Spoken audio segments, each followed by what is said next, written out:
Қардың арасымен салынған жолмен көліктердің арасынан енесі келе жатыр. Қолында пакет подъезге қарай баяу жақындап келеді. Айгерім қатып қалды. Сосын кенет қозғалып қолындағы қағаздары дірілдей бастады. Сағатқа қарады, жарты сағатта өтпеген. Асығыс қағаздарды сөмкеге сала бастады. Бір парақ қолдан түсіп тумбочканың астына кетті. Іздеуге уақыт жоқ. Сөмкені іліп алып дәлізге жүгіріп шықты, есікті жауып, баспалдақпен секіріп, 5-ші қабатқа көтерілді. Сол жерде қоқыс құбырының жанында тығылып демін ішіне тартып тұрды. Төменде есік тарс жабылды.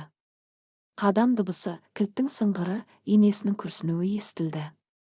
Айгерім қабырғаға одан әрі жабысты. Жүрегі соншалықты қатты соқты, бүкіл үй еститіндей. Барлығы тынышталған соң, ол тез төмен түсіп сыртқа жүгіріп шықты.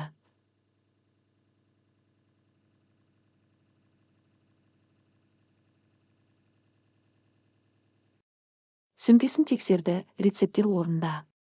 Бірінде дәрігердің аты жазылған.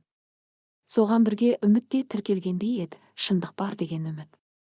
Айгерім қар басқан көшеде келе жатты. Сөмкесін кеудесіне қатты қысып, ол оны жалғыздықтан, суықтан, әділетсіздіктен қорғай алатындай.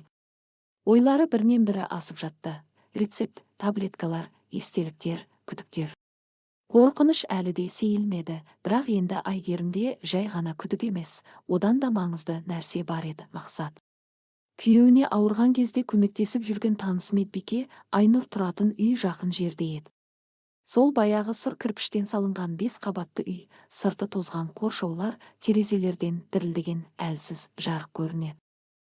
Айгерім қажетті есікке жетіп қалтырап тұрып қақты. Есік бірден ашылмады. Ар жағынан бойы аласа, шаршаңқы, бірақ мейірімді көзді әйел көрінді. Айгерімді көріп су болған күртесін, жабысып қалған шашын, желден қызарған бетін ол дауыстап жіберді. Құдай-ау, Айгерім, сен көгеріп кетіпсің ғой. Тез кір, тұрма. Айгерім әрең қозғалып ішке кірді. Ас үйден жаңа піскен нанның иісі шығып, үйдің жылылығы сезілді. Айнұр оның күртесін шешіп отырғызды, жылы көрпемен жапты, шәйнек қойып, жанына отырып. Жай ғана сұрады. Айта бер.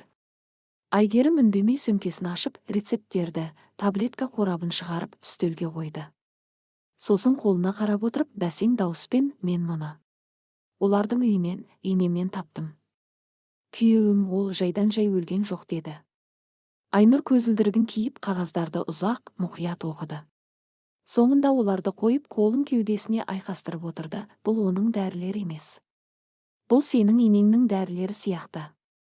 Өте ауыр препарат. Мұны тек гипертонияның ең ауыр түрінде ғана береді.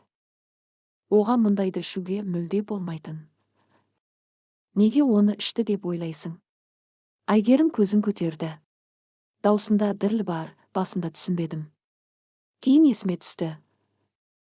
Бір күні енем дәрілерін төгіп алған еді. Ол жерден алып, менікінде екен деп өзіне салып алды. Мен әзілдеген едім. Ал ол мән бермеді, меніңше, ол осы дәрілерді 1-2 апта бойы ішкен. Өзінікі деп ойлаған. Айнұр басын изеді. Жүзі қатайып кетті. Егер шынымен ішсе, бұл кенеттен тамырдың түйілуіне немесе жүректің тоқтауына әкелуі мүмкін.